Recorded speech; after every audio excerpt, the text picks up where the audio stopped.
जय जगन्नाथ पिलाମାନେ ତୁମର ମୋ ୟୁଟ୍ୟୁବ୍ ଚ୍ୟାନେଲ୍ ଲିପୋ କ୍ଲାସେସ୍‌କୁ ସ୍ୱାଗତ। ତ ଆଜିର ଭିଡ଼ିଓରେ ପିଲାମାନେ ଆମେ ଦେଖିବା କି +3 ଫାର୍ଷ୍ଟ ସେମିଷ୍ଟାର କମ୍ପଲସରି ପେପର୍ ଯାହାକି ରହିଛି ଆମର ଭିଏସ୍ସି ବା ଏନଭାୟରମେଣ୍ଟାଲ ଷ୍ଟଡିଜ୍ ଆଣ୍ଡ ଡିଜାଷ୍ଟର ମ୍ୟାନେଜମେଣ୍ଟ। ତ ଏଇ ଯେଉଁ ଇଭିଏସ୍ ପେପର୍ ବା ଯାହାକୁ ଆମେ କହୁଛେ ଭିଏସ୍ସି ପେପର୍ ମଧ୍ୟ ଆମେ କହିଥାଉ। ତ ତା'ର ଆମେ ୟୁନିଟ୍ 1, 2, 3, 4 ଆମେ କିଛିଟା ସିଲେକ୍ଟେଡ୍ କ୍ୱେଶ୍ଚିନ୍ ମୁଁ ତୁମକୁ ଦେଇଦେବି। ତ ଏକ୍ଜାମ୍ ପାଖେଇ ଆସିଲାଣି। ତ ଦେଖିବା ପିଲାମାନେ ଆମର ପ୍ରଥମ ୟୁନିଟ୍ 1ରେ କ'ଣ ଦେଇଛି ନା ପରିବେଶ ବିଷୟ ଦେଇଛି, ତା'ର ସଂଜ୍ଞା, ଅଧ୍ୟୟନ ସୁଯୋଗ ଏବଂ ତା'ର ଗୁରୁତ୍ୱ, ପରିବେଶର ଅଧ୍ୟୟନର ଗୁରୁତ୍ୱ, ଜନସଚେତନତାର ଆବଶ୍ୟକତା, ପରିସଂସ୍ଥା କ'ଣ, ଜୈବଭୂତ ରାସାୟନିକ ଚକ୍ର କ'ଣ, ପରିବେଶ ପ୍ରଦୂଷଣ। ତ ଏ ବିଷୟରେ ସବୁ ଆମର ରହିଛି ୟୁନିଟ୍ 1ଟି। ତ ମୁଁ ପିଲାମାନେ କହିଦେଉଛି ଏଇ ଯେଉଁ ଆଦର୍ଶ ପ୍ରଶ୍ନାବଳୀ ଗୁଡ଼ିକୁ ତୁମେ ମଧ୍ୟ କେତେବେଳେ ଖେମଖିଆଲି ନିଅନି, କାରଣ ଏଇଠୁ ବହୁତ ଗୁଡ଼ିଏ ଇମ୍ପୋର୍ଟାଣ୍ଟ କ୍ୱେଶ୍ଚିନ୍ ରହିଛି ଏବଂ ଏଗୁଡ଼ିକୁ ହିଁ ତୁମେ କହୁଛି ସଲ୍ଭ କରିଦିଅ ହେଲା, ସଲ୍ଭ କରିନିଅ ଏଗୁଡ଼ିକ ବହୁତ ଇମ୍ପୋର୍ଟାଣ୍ଟ ଗୁଡ଼ିକ। ତ ଦେଖ ଏଇଟା ଆନ୍ସର୍ ମଧ୍ୟ ଦେଇଦେଇଛି, ମୁଁ ତୁମକୁ ପିଡ଼ିଏଫ୍ରେ ଟେଲିଗ୍ରାମରେ ସେଣ୍ଡ କରିଦେବି। ଦେଖ ପ୍ରଶ୍ନ ଗୁଡ଼ିକ ଏଠାରେ ରହିଛି ଆମର ହେଲା, ପ୍ରଶ୍ନ ଗୁଡ଼ିକ ରହିଛି ଗୋଟେ ଗୋଟିଏ। ତ ସେଭଳି ଭାବରେ ତା'ର ଆନ୍ସର୍ ମଧ୍ୟ ମୁଁ ଦେଇଦେଇଛି, ଯାହାଫଳରେ ତୁମକୁ କ'ଣ ଇଜି ହେବ ଏବଂ ନିଜେ ନିଜେ ଟ୍ରାଏ କରିବ ଯେ କେତେଟା କ୍ୱେଶ୍ଚିନ୍ର ଆନ୍ସର୍ ତୁମେ ଦେଇପାରୁଛ। ଆନ୍ସର୍ ପରେ ଉତ୍ତରମାଳା ପରେ ଦେଖିବ, ତୁମେ ପ୍ରଥମେ କ୍ୱେଶ୍ଚିନ୍ ଗୁଡ଼ିକୁ ଆଲୋଚନା କରିକି ତୁମେ ଲେଖିବ। ସେଭଳି ଭାବରେ ଶୂନ୍ୟସ୍ଥାନ ପୂରଣ କର ମଧ୍ୟ ରହିଛି କ୍ୱେଶ୍ଚିନ୍ ଗୁଡ଼ିକ ଆମର। ତ ମୁଁ କେବଳ ଲଙ୍ଗ୍ କ୍ୱେଶ୍ଚିନ୍ ବା 2 ମାର୍କ 5 ମାର୍କ ଏବଂ 8 ମାର୍କ କ୍ୱେଶ୍ଚିନ୍ ଗୁଡ଼ିକୁ ମୁଁ କହିଦେବି। ତ ତା'ର ମଧ୍ୟ ମାନେ ଡ୍ୟାସ୍ ଫିଲ୍ଅପ୍ ମଧ୍ୟ ଇମ୍ପୋର୍ଟାଣ୍ଟ ବା ଯାହାକୁ ଆମେ କହୁଛେ କ'ଣ ଶୂନ୍ୟସ୍ଥାନ ପୂରଣ କର। ତ ଦେଖିଲେ ପିଲାମାନେ ତା'ର ଆନ୍ସର୍ ମଧ୍ୟ ଦେଇଦେଇଛି। ତ ଆମେ ବି ଦେଖିବା ଗୋଟିଏ ଶବ୍ଦ ବା 2ଟି ଶବ୍ଦରେ ଉତ୍ତର ଦିଅ, ସେଇଟା ମଧ୍ୟ ଦେଇଛି ହେଲା। ମାନେ 1 ମାର୍କ ଟୋଟାଲ୍ କ୍ୱେଶ୍ଚିନ୍ ଏବଂ ଆନ୍ସର୍ 2ଟି ଦେଇଦେଇଛି। ତ ତୁମମାନଙ୍କ ପାଇଁ ବହୁତ ଇଜି ରହିବ। ତ ଆମେ ଦେଖିବା ବି ସଂକ୍ଷିପ୍ତ ଉତ୍ତରମୂଳକ ପ୍ରଶ୍ନ ବା ଯାହାକି ଆମେ କହିବା 2 ମାର୍କସ୍ କିମ୍ବା 5 ମାର୍କ। ଦେଖ ଜୀବମଣ୍ଡଳ କ'ଣ ବହୁତ ଇମ୍ପୋର୍ଟାଣ୍ଟ ପିଲାମାନେ। ତ ଏଇଠି ଦେଖ ପିଲାମାନେ ବହୁତ ଗୁଡ଼ିଏ ଇମ୍ପୋର୍ଟାଣ୍ଟ କ୍ୱେଶ୍ଚିନ୍ ଗୁଡ଼ିକ ଦେଇଛି। ତ ଓଜନ ସ୍ତର ଏଇଟା ବହୁତ ଇମ୍ପୋର୍ଟାଣ୍ଟ କ୍ୱେଶ୍ଚିନ୍, ତା ସହିତ ପରିବେଶର ସଂଖ୍ୟା ଦିଅ, ଏଇଠୁ ହିଁ ଆମର 2, 3, 5 ହେଲା। ଦେଖ ଯେତେବେଳେ ସେ ଆମକୁ କହୁଛି ସବୁଜ ଗୃହର ପ୍ରଭାବ, ଏଇଟା ପାଖାପାଖି ଆମର କ'ଣ 5 ନମ୍ବର ବିଶିଷ୍ଟ ପ୍ରଶ୍ନ ଯଦି ଆମେ କହିପାରିବା। ତ କିପରି ନା ଗ୍ରୀନ୍ ହାଉସ୍ ଇଫେକ୍ଟ କ'ଣ, ତା'ର କାରଣ, ତା'ର ପ୍ରଭାବ, ତାକୁ ଆମେ କେମିତି କଣ୍ଟ୍ରୋଲ୍ କରିପାରିବା, 3ଟା କାରଣ, ପ୍ରଭାବ, ପ୍ରତିକାର। ସେଭଳି ଭାବରେ ସବୁଜ ଗୃହ ଗ୍ୟାସ୍ ବା ଗ୍ରୀନ୍ ହାଉସ୍ ଇଫେକ୍ଟ ଯଦି ଆମେ କହୁଛେ ସେଇଟା ମଧ୍ୟ ଇମ୍ପୋର୍ଟାଣ୍ଟ। ଏଇଟା ମୋତେ ଲାଗୁଛି 2 ମାର୍କ କ୍ୱେଶ୍ଚିନ୍ ହିଁ ଆସିପାରେ। ତ ବିଶ୍ୱ ଉତ୍ତପ୍ତିକରଣ ବା କହନ୍ତି ଆମର କ'ଣ ୱାର୍ମିଂ, ଗ୍ଲୋବାଲ୍ ୱାର୍ମିଂ କ'ଣ ସେଇଟା ବିଷୟରେ ସେ ଦେଇଛି। ତା ସହିତ ଜଳମଣ୍ଡଳ, ବାୟୁମଣ୍ଡଳ ହେଲା, ବାୟୁ ଏଇଟା ସେମିତି କିଛି ନାହିଁ। ତ ଏପଟେ ଆମର କ'ଣ ରହିଲା ନା ପରିସଂସ୍ଥାର ପିରାମିଡ଼ କ'ଣ ବହୁତ ଇମ୍ପୋର୍ଟାଣ୍ଟ। ଜଳଚକ୍ରଟା ଆମର 3 ମାର୍କ କିମ୍ବା 5 ମାର୍କ ପାଇଁ ବହୁତ ଇମ୍ପୋର୍ଟାଣ୍ଟ। ଦେଖ ଜଳଚକ୍ର, ଅଙ୍ଗାର ଚକ୍ର ଏବଂ ଜୈବଖାଜାନ ଚକ୍ର, ଏ 3ଟା ବହୁତ ଇମ୍ପୋର୍ଟାଣ୍ଟ ପିଲାମାନେ। ତା ସହିତ ପରିବେଶ ଶିକ୍ଷାର ଆବଶ୍ୟକତା, ଏଇଟା ମଧ୍ୟ ବହୁତ ଇମ୍ପୋର୍ଟାଣ୍ଟ କ୍ୱେଶ୍ଚିନ୍ ହେଲା। ଏତିକି ତୁମେ ମନେ ରଖିଥାଅ। ତା ସହିତ ମୃତ୍ତିକା ସଂରକ୍ଷଣ ଆମେ କିପରି କରିବା। ତା ସହିତ 4th ଚେନ୍ ତ ଦେଇଥିବ, ଇମ୍ପୋର୍ଟାଣ୍ଟ ନୁହଁ ଏତେ। ବର୍ତ୍ତମାନ ମୁଁ ତୁମକୁ କହିଦେଉଛି ଏ ଯେଉଁ ସଂକ୍ଷିପ୍ତ ଉତ୍ତର ପ୍ରଶ୍ନ, ଏଇଟା ଆମର କେତେ 2 ମାର୍କ 3 ମାର୍କ 5 ମାର୍କ। ତ ଏଇ ଭିତରୁ ହିଁ କେଉଁଟା 2 ମାର୍କ ପକାଇପାରେ, କେଉଁଟା 5 ମାର୍କ, କେଉଁଟା 3 ମାର୍କ। ଯଦି ଏ ଭିତରେ ଦେଖ ଏ ଯେଉଁ ଆମର କହିଲେ ଏସିଡ୍ ରେନ୍, ଏଇଟା 2 ମାର୍କ ବି ହେଇପାରେ, 3 ମାର୍କ କ୍ୱେଶ୍ଚିନ୍ ବି ଲେଖିପାରିବା, ଆମେ 5 ମାର୍କ ବି ଲେଖିପାରିବା। ମାନେ କ'ଣ 2 ମାର୍କ କଲା ବେଳେ ଆମେ ଅମ୍ଳ ବର୍ଷା କାହାକୁ କହିବା, ତା'ର ଗୋଟେ ଉଦାହରଣ ଦେଇଦେବା। 3 ମାର୍କରେ ଆଉ ଟିକେ ଅଧିକ ଲେଖିପାରିବା। 5 ମାର୍କରେ ଆମେ ପୁରା ବହୁତ ଗୁଡ଼ିଏ କେମିତି ଅମ୍ଳ ବର୍ଷା ହୁଏ, ଅମ୍ଳ ବର୍ଷା ଦ୍ୱାରା କାରଣ, ମାନେ ଅମ୍ଳ ବର୍ଷାର କାରଣ କ'ଣ, ତ ତା'ର ପ୍ରତିକାର କ'ଣ, ତା'ର ପ୍ରଭାବ କ'ଣ, ଆମେ ଏଗୁଡ଼ିକ ବିଷୟରେ ଆମେ ଲେଖିଲେ ତାକୁ 5 ମାର୍କ ବୋଲି ଆମେ କହିପାରିବା। ତ ଏଭଳି ଭାବରେ ମୁଁ ଏଠି ସବୁଗୁଡ଼ିକ ପ୍ରାୟ ସବୁଗୁଡ଼ିକୁ ମୁଁ କହିଦେଉଛି କେଉଁଗୁଡ଼ିକ ଏତେ ଇମ୍ପୋର୍ଟାଣ୍ଟ। ଏଇ 4ଟି ତ 5ଟି ହଁ ଏତିକି ତ ସିଓର ହେଲା ଯେଉଁ ରହିଛି।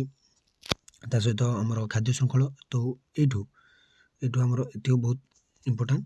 ତା ସହିତ ଏଇପଟେ ଆମର କ'ଣ ଓଜନ ସ୍ତର ବହୁତ ଇମ୍ପୋର୍ଟାଣ୍ଟ କ୍ୱେଶ୍ଚିନ୍। ଏତିକି ହେଲା, ଏତିକି ମନେ ରଖିଥାଉ, ବହୁତ ଆସିପାରେ। ଆଉ ପରିବେଶ ଶିକ୍ଷାର ଆବଶ୍ୟକତାଟି ମଧ୍ୟ ମନେ ରଖିଥାଉ। ତ ଏଇଭଳି ଭାବରେ ଆମେ ଦେଖିଲେ 2 ମାର୍କ 3 ମାର୍କ ଏବଂ 5 ମାର୍କ କ୍ୱେଶ୍ଚିନ୍ ଗୁଡ଼ିକ। ଆମେ ଦେଖିବା ଦୀର୍ଘ ଉତ୍ତରମୂଳକ ପ୍ରଶ୍ନ ଗୁଡ଼ିକ। ତ ଦୀର୍ଘ ଉତ୍ତରମୂଳକ ପ୍ରଶ୍ନ ଗୁଡ଼ିକରେ ଆମେ ଯଦି ଦେଖିବା ପିଲାମାନେ ଟିକେ ହଁ, ତ ଦୀର୍ଘ ଉତ୍ତରମୂଳକରେ ଯଦି ଆମେ ଦେଖିବା ତ ବାୟୁମଣ୍ଡଳ ବିଭିନ୍ନ ସ୍ତର ଗୁଡ଼ିକ, ଏଇଟା ବହୁତ ଇମ୍ପୋର୍ଟାଣ୍ଟ କ୍ୱେଶ୍ଚିନ୍। ତା ସହିତ ବାୟୁ ପ୍ରଦୂଷଣ କାରଣ, ପ୍ରଭାବ, ନିରାକରଣ, ଏଇଟା ପିଲାମାନେ ବହୁତ ଇମ୍ପୋର୍ଟାଣ୍ଟ କ୍ୱେଶ୍ଚିନ୍ ହେଲା।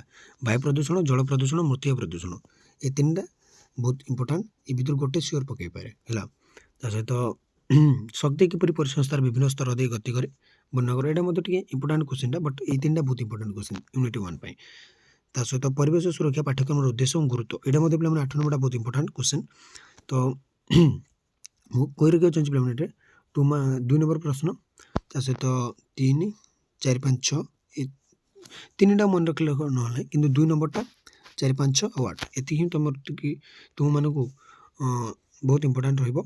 तो यूनिट 1 এইটা ହିଁ ତୁମ ପାଇଁ କ'ଣ ସିଲେକ୍ଟେଡ୍ ମୁଁ କହି ରଖିଲି।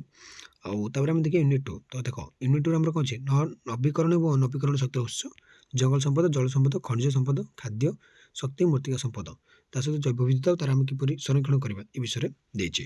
ତ ଯେଭଳି କରି ତୁମେ MCQ ଗୁଡ଼ିକ କରିନିଅ ହେଲା, ଦେଇଛି ସବୁ ଗୋଟେ ଗୋଟେ ଦେଖେଇ ଦେଉଛି ହେଲା, 10ଟି ଦେଇଛି। ସେଭଳି ଭାବରେ ଆମର କ'ଣ ଗୋଟେ ବା ଦୁଇଟି ଶବ୍ଦରେ ଉତ୍ତର ଦେଇଛି, ମାନେ ଏଇଟା 1 ମାର୍କିଆ ପ୍ରଶ୍ନ ଗୁଡ଼ିକ ବା 1 ମାର୍କିଆ ବା 2 ମାର୍କିଆ ମଧ୍ୟ ଆମେ ଏଇଠୁ କିଛି ଆମେ ପାଇପାରିବା। ଯେମିତି ଭୂମିସ୍ଖଳନ କଲେ କ'ଣ ବୁଝ, ନଦୀବୋଧ ଯୋଜନା କ'ଣ ହେଲା, ମାଙ୍ଗାନିଜର ଆବଶ୍ୟକତା, ତ ଏଇଟା କିଛି ନାହିଁ। ଅନବୀକରଣ ଶକ୍ତି କ'ଣ, ନବୀକରଣ ଶକ୍ତି କ'ଣ, ଏଇଟା ବହୁତ ଇମ୍ପୋର୍ଟାଣ୍ଟ। ତ ବାୟୁ ଶକ୍ତି କ'ଣ, ମୃତ୍ତିକା, ଲୋହିତ ମୃତ୍ତିକା କାହିଁ ଏତେ ଇମ୍ପୋର୍ଟାଣ୍ଟ ନାହିଁ। ଆମର ଆସିଲା ସଂଘନ ଚାଷ, ଟିକେ ଇମ୍ପୋର୍ଟାଣ୍ଟ ଲାଗୁଛି। মেধা পাটেকর, এটা ବହୁତ ইম্পর্টাଣ୍ଟ। ତ ମୂର୍ତ୍ତିକା ବିଷୟରେ ମଧ୍ୟ ଆମେ ଏଇଟା ଲେଖିପାରିବା ଆମେ। ତ ତା ସହିତ ଏଇଠୁ ହିଁ ଆମର କେତେ 5 ନମ୍ବର ବିଶିଷ୍ଟ ପ୍ରଶ୍ନ ନାହିଁ, ଆମର ଏଇଟା 2 ମାର୍କ କିମ୍ବା 3 ମାର୍କ କ୍ୱେଶ୍ଚିନ୍ କୋଉଟା ଆସିପାରେ ହେଲା। মেধা ପାଟେକର ଏଙ୍କ ବିଷୟରେ ଲେଖିବା ଆମେ 3 ମାର୍କରେ କହିଥାଇପାରେ। ସଂଘନ ଚାଷ ବିଷୟରେ, ନଦୀବନ୍ଧ ଯୋଜନା ଆଉ ଆମର ଭୂମିସ୍ଖଳନ, ନବୀକରଣ ଅନବୀକରଣ, ଏଇଟା 2 ମାର୍କ କିମ୍ବା 3 ମାର୍କ ଆସିପାରେ। ତ ଭାରତର ସୁନା ଖଣି ଯଦି ନା ଏତେ ଆସିବନି। ମୂର୍ତ୍ତିକା କ୍ଷୟ, ଏଇଟା ଗୋଟେ ବହୁତ ଇମ୍ପୋର୍ଟାଣ୍ଟ। ତ ଏଇ ପାଖାପାଖି 5-6ଟି ଇମ୍ପୋର୍ଟାଣ୍ଟ କ୍ୱେଶ୍ଚିନ୍ ଏଠାରେ ରହିଛି। ତ ଏସାରା ଦୀର୍ଘ ଉତ୍ତରମୂଳକ। ତ ଜଙ୍ଗଲ ସମ୍ପଦ ବିଷୟ ବିଶେଷ ଆଲୋଚନା କର। ତ ଜଙ୍ଗଲ ସମ୍ପଦ କ'ଣ, ତାର ଆମେ ସଂରକ୍ଷଣ କିପରି କରିପାରିବା ହେଲା, ଏଗୁଡ଼ିକ ଆମେ କ'ଣ ଲେଖିବାକୁ ପଡ଼ିବ, ମାନେ ବହୁତ ଇମ୍ପୋର୍ଟାଣ୍ଟ କ୍ୱେଶ୍ଚିନ୍ ଏଗୁଡ଼ିକ ଆମମାନଙ୍କ ପାଇଁ। ଜଳ ସମ୍ପଦ ହେଲା, ନବୀକରଣ ଅନବୀକରଣ ଶକ୍ତି, ପିଲାମାନେ ଦେଖ ଜଙ୍ଗଲ କ୍ଷୟ କାରଣ, ତ ଜଙ୍ଗଲ ଯେଉଁ କ୍ଷୟ ଦେଇଛି, ଜଙ୍ଗଲ ଟୋଟାଲ୍ ତୁମେ ଜଙ୍ଗଲ ମନେ ରଖ। ଜଙ୍ଗଲ କାହାକୁ କହିବା, ଜଙ୍ଗଲର ମାନେ କ'ଣ, ଜଙ୍ଗଲ ଆମକୁ କ'ଣ କ'ଣ ଉପକାର କରେ, ଆମେ ତା ଜଙ୍ଗଲ କିପରି ନଷ୍ଟ ହୁଏ, ତ ଏଗୁଡ଼ିକୁ ଆମେ ହିଁ ଆଲୋଚନା କରିବା। ଜଙ୍ଗଲ କେମିତି ଆମେ ପ୍ରତିକାର କରିପାରିବା, ଜଙ୍ଗଲ ନଷ୍ଟ କଲେ ତାର ପ୍ରଭାବ ଆମ ଉପରେ କ'ଣ ପଡ଼ିବ, ତ ଏଗୁଡ଼ିକ ହିଁ ତୁମେ ଏଠାରେ ଆଲୋଚନା କରିବ। ମୂର୍ତ୍ତିକା କ୍ଷୟର କାରଣ, ଦେଖ ଜଙ୍ଗଲ କ୍ଷୟ, ମୂର୍ତ୍ତିକା କ୍ଷୟ, ତ ଏଗୁଡ଼ିକ। ତା ସହିତ ନବୀକରଣ ଅନବୀକରଣ ଶକ୍ତି କ'ଣ, ଜଳ ସମ୍ପଦ ଓ ଜଳ ସମସ୍ୟା ବିଷୟରେ ଆଲୋଚନା କର। ତା ସହିତ ଆଉ ଏଇଠି କିଛି ନାହିଁ ପିଲାମାନେ, ଏତିକି ତା ପୁରା ଇମ୍ପୋର୍ଟାଣ୍ଟ କ୍ୱେଶ୍ଚିନ୍। ଜଳ ସମ୍ପଦ, ଜଙ୍ଗଲ ସମ୍ପଦ, ତ ଏଇଠି ଯେଉଁ ଦେଇଛି ମୁଁ ତୁମକୁ ଏଇଟା କହି ରଖିବାକୁ ଚାହୁଁଛି ପିଲାମାନେ। ଏଇଠି ଦେଖ, ଏଇଠି ହିଁ ତୁମର ଲଙ୍ଗ କ୍ୱେଶ୍ଚିନ୍ କ୍ରିଏଟ୍ ହେଇଯାଇଛି ହେଲା। ନବୀକରଣ ଅନବୀକରଣ ଶକ୍ତି, ଜଙ୍ଗଲ ସମ୍ପଦ, ଜଳ ସମ୍ପଦ, ଖଣିଜ, ଖାଦ୍ୟ ଶକ୍ତି, ମୂର୍ତ୍ତିକା, ଏଇଠି ରହୁଛି ଯେଉଁ ରିସୋର୍ସ ଗୁଡ଼ିକ ରହିଛି ବା ସମ୍ବଳ ଗୁଡ଼ିକ ରହିଛି, ଏଇଗୁଡ଼ିକ ପିଲାମାନେ ତୁମମାନଙ୍କ ପାଇଁ ବହୁତ ଇମ୍ପୋର୍ଟାଣ୍ଟ। କାରଣ ଏ ଭିତରୁ କେଉଁ ଗୋଟେ ପକାଇ ଦେଇପାରେ, ସେମିତି କହିବନି। ବେଳେବେଳେ ଜଳ ସମ୍ପଦଟା ଏବଂ ଆମର ମୂର୍ତ୍ତିକା ସମ୍ପଦଟା ଟିକେ ବେଶୀ ଇମ୍ପୋର୍ଟାଣ୍ଟ, ତା ସହିତ ଜଙ୍ଗଲ ସମ୍ପଦଟା, ଏଇ ତିନିଟା ପୁରା ତ ବେଶୀ ପକାଇଥାଏ। ତ କିନ୍ତୁ ଛଡ଼ିଆ ତ ମନେ ରଖିଥାଅ, ଦେଖିବା। ତ ତା ସହିତ ଜୈବ ବିବିଧତା ତାର ସଂରକ୍ଷଣ କିପରି କରିପାରିବା, ସେଇଟା ମଧ୍ୟ ଗୋଟେ ବହୁତ ଇମ୍ପୋର୍ଟାଣ୍ଟ କ୍ୱେଶ୍ଚିନ୍, ଯାହାକି ଏଠାରେ ମେନସନ୍ ହେଇନି ବୋଧେ।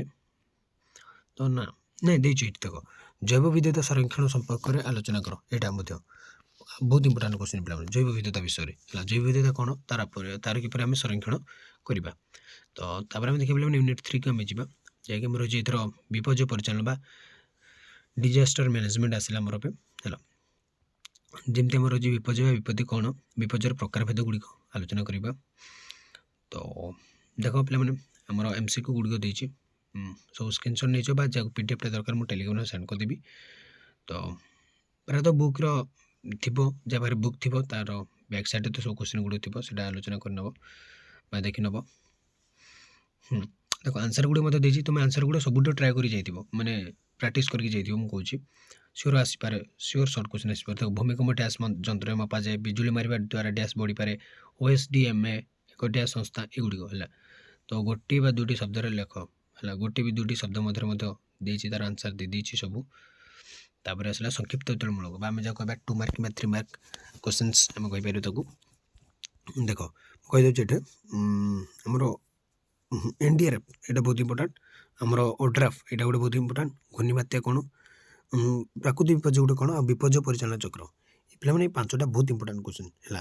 ଆଉ ମାନବୀୟ ବିପର୍ଯ୍ୟୟ ମାନେ ଯେଉଁଟା ଆମେ କହିପାରିବା କି ଯେଉଁଟା କୃତ୍ରିମ ହେଲା, ପ୍ରାକୃତିକ ବିପର୍ଯ୍ୟୟ ଆଉ ଗୋଟେ ମାନବୀୟ, ଯେମିତି ଆକ୍ସିଡେଣ୍ଟ ହେଲା, ତାପରେ ହେଲେ ନିଆଁ ଲଗାଇଦେବା, ଏଗୁଡ଼ିକ ହେଉଛି ମାନବୀୟ ବିପର୍ଯ୍ୟୟ ବା ମନୁଷ୍ୟ ଦ୍ୱାରା ଯେଉଁ ସବୁ ବିପର୍ଯ୍ୟୟ ଘଟେ ତାକୁ କହିବା ଆମେ ମାନବୀୟ ବିପର୍ଯ୍ୟୟ। ODRAF, NDMA, ଏଗୁଡ଼ିକ ବହୁତ ଇମ୍ପୋର୍ଟାଣ୍ଟ ପିଲାମାନେ। ଆଉ ଗୋଟେ ବହୁତ ଇମ୍ପୋର୍ଟାଣ୍ଟ ପିଲା, ODRAF କେବେ ଗଠନ ହୋଇଥିଲା, ଓଡ୍ରାଫ୍ର କାର୍ଯ୍ୟ କ'ଣ ଏଗୁଡ଼ିକ ମନେ ରଖିଥିବ ହେଲା। ଏଇଟା ଆମର 2 ମାର୍କ କିମ୍ବା 3 ମାର୍କ କ୍ୱେଶ୍ଚିନ୍ ଆସିପାରେ, କେଉଁଟା 2 ମାର୍କ ଦେଇପାରେ, କେଉଁଟା 3 ମାର୍କ। 2 ମାର୍କ ଦେଲେ ଆମେ ମୁଁ କହୁଛି ତ ଓଡ୍ରା ବିଷୟରେ ଟୋଟାଲି ମନେ ରଖି ଦେଇଥାଉ, ଯାହାଫଳରେ 2 ମାର୍କ ଆସୁ, 3 ମାର୍କ ଆସୁ, 8 ମାର୍କ ଆସୁ, 5 ମାର୍କ ଆସୁ, ଯାହା ଆସିଲେ ମଧ୍ୟ ତୁମେ ଆରାମସେ ଲେଖିପାରିବ ହେଲା। ତ 1 ନମ୍ବର ଆମେ ଯଦି ଦେଖିବା ତ 5 ନମ୍ବରରେ କିମ୍ବା এটা আমার 8 নম্বর বিশিষ্ট প্রশ্নগুলো রয়েছে। বন্যা পরিচালনা সম্বন্ধে বর্ণনা করো, এটা আমার 5 নম্বর পকাইদেব। ঘূর্ণিবাত্ୟା পরিচালনা 5 মার্ক। ভূমিকম্প বিষୟରେ পকাଇଦେବ ହେଲା। ତା ସହିତ ଭୂମିକମ୍ପ ଯେମିତି କହିଲେ ବିଭିନ୍ନ ପ୍ରସ୍ତୁତି, ଏଇଟା 5 ନମ୍ବର ଆସିପାରେ। 5 ନମ୍ବର କିମ୍ବା 8 ମାର୍କ ମଧ୍ୟ ସେ ଦେଇପାରେ। 8 ମାର୍କ ମଧ୍ୟ ଆସିପାରେ, ଆମେ କହିପାରିବାନି 5 ମାର୍କ ବୋଲି। 8 ମାର୍କ ମଧ୍ୟ ଦେଇପାରେ, କ'ଣ ପାଇଁ ନା ଦେଖ ତ ସେଇଟା ହିଁ ଆଉ ଟିକେ ଆମେ ଯଦି 5 ମାର୍କ ବଦଳରେ ଯଦି 8 ମାର୍କ କରିଦେଲା ତ ଆମେ ଏଠି କ'ଣ କରିବା ନା ଘୂର୍ଣ୍ଣିବାତ୍ୟା ବିଷୟରେ ଆଉ ଟିକେ କିଛି ଲେଖିଦେବା। ତା ସହିତ ତାର ଅନ୍ୟାନ୍ୟ କାରଣ, ପ୍ରଭାବ, ପ୍ରତିକାର, ତାର କାରଣ କ'ଣ ପାଇଁ ଏମିତି ଘୂର୍ଣ୍ଣିବାତ୍ୟା ହୁଏ, ତ ତାର ପ୍ରଭାବ ଗୋଟେ ମନୁଷ୍ୟମାନଙ୍କ ଉପରେ କ'ଣ ପଡ଼େ, ତାର ପୂର୍ବ ପ୍ରସ୍ତୁତି କ'ଣ ରହିବ, ପର ପ୍ରସ୍ତୁତି କ'ଣ ରହିବ, ଭାଷା ସେଇ ସମୟର ପ୍ରସ୍ତୁତି କ'ଣ ରହିବ, ଏଗୁଡ଼ିକୁ ଆମେ ଆଲୋଚନା କରିବାକୁ ପଡ଼ିବ।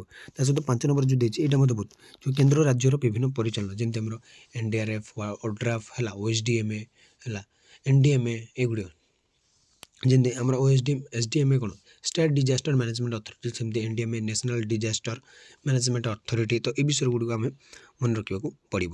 ତ ଏଇ ଯେଉଁ ରହିଛି 5ଟି କ୍ୱେଶ୍ଚିନ୍, 5ଟି କ୍ୱେଶ୍ଚିନ୍ ଭିତରୁ 2 ନମ୍ବରଟା ମନେ ରଖିବନି, ବାକି 4ଟି ଯାକ ମନେ ରଖିଥିବ ପିଲାମାନେ। ତ ତାପରେ ଆସିଲା ଚତୁର୍ଥ ଏକକ ସାମାଜିକ ପରିଣାମ ଏବଂ ପରିବେଶ କ'ଣ ଦେଖିବା।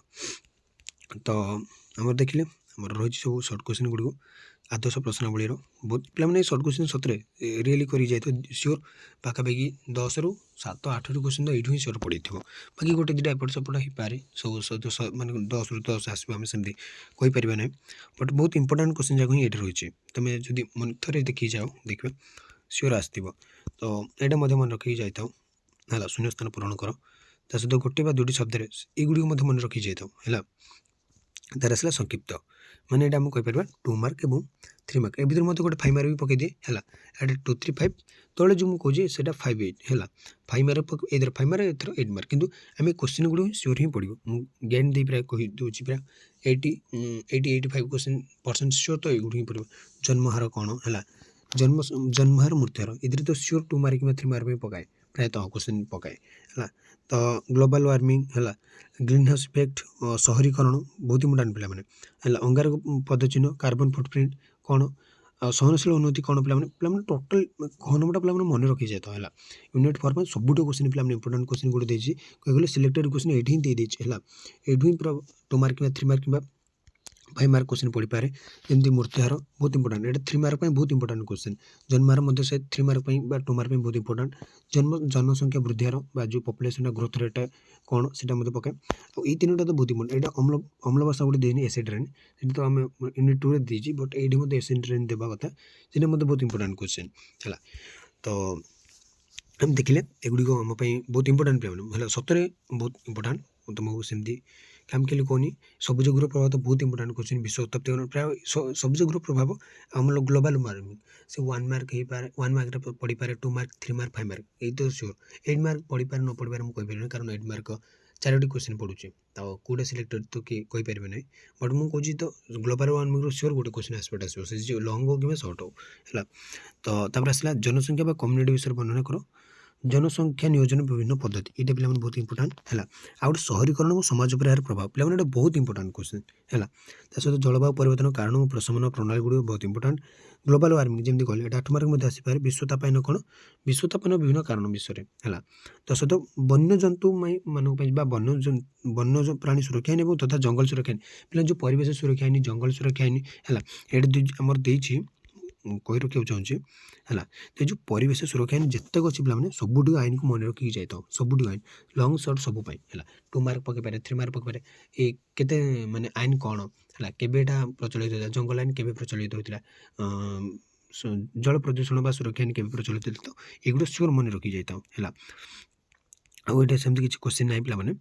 ଆଉ ବାୟୁ ସଂରକ୍ଷଣ ବା ଜଳ ସଂରକ୍ଷଣ ଆଇନ, ସବୁ ଆଇନ ଗୁଡ଼ିକୁ ମନେ ରଖି ଯାଇଥାଉ ହେଲା। 8 ମାର୍କ ପଡ଼ିପାରେ, 5 ମାର୍କ, 3 ମାର୍କ, 2 ମାର୍କ, 1 ମାର୍କ ସେମିତି ପଡ଼ିପାରେ, ଆମେ ତ କହିପାରିବାନି, ବଟ୍ ଏଇଭଳି ହିଁ କ୍ୱେଶ୍ଚିନ୍ ଆସିବ। ତାହେଲେ ଆଉ ଡେରି ନକରି ଚାଲ ପିଲାମାନେ କ୍ଲାସ୍ଟିକୁ ମୁଁ ଏଇଠି ରଖୁଛି, ରହିଲି, ଜୟ ଜଗନ୍ନାଥ।